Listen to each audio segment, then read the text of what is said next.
For the last 4 weeks, we have seen the number of homes coming to the market decrease.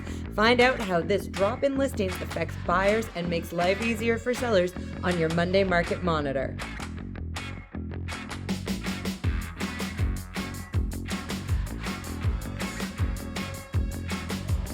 So bangers ran off, but it's Monday and I'm here, so it's time to review the Real Estate Board of Greater Vancouver data for the week of March 20th to 26th, 2023.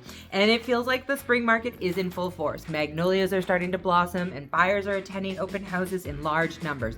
Despite the lower numbers of properties hitting the market, our sales numbers increase. So for realtors, this really does feel like spring.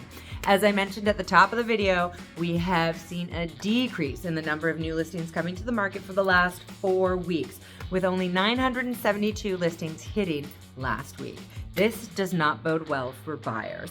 Less inventory on the market means fewer homes to look at, meaning more competition. And as we're going to see, more competition starts to push those prices higher. Even though we only had the 972 listings last week and the inventory has been dropping, the sales are still very strong.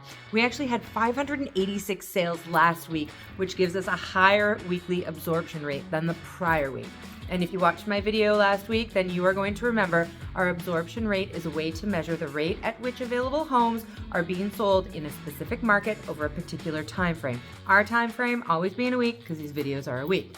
Now, not only did we sell a higher percentage of the properties that came to the market last week, but we also maintained a very high rate of property selling at or above the list price. And in last week's video, we hit 37.3% of the properties selling at or above list price, which was crazy. And our numbers for this video, still robust at 34.8%.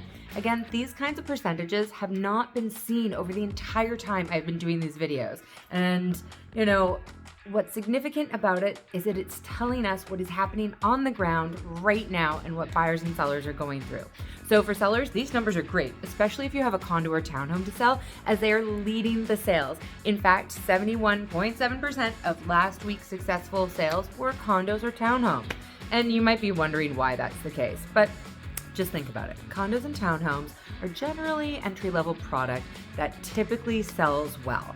And if you stop to think about it, those savvy buyers right now might be turning to this market class because over the next 10 years, with the newly announced higher immigration targets, both federally and provincially, coupled with, not a lot of supply coming online or being built the last couple of years because of COVID, labor costs, all sorts of things. The savvy buyer right now might be on to something and buying so that they can hold, so that they can, make some cha-ching. But there's a lot to consider if you're buying or selling in this fast-paced and unprecedented market.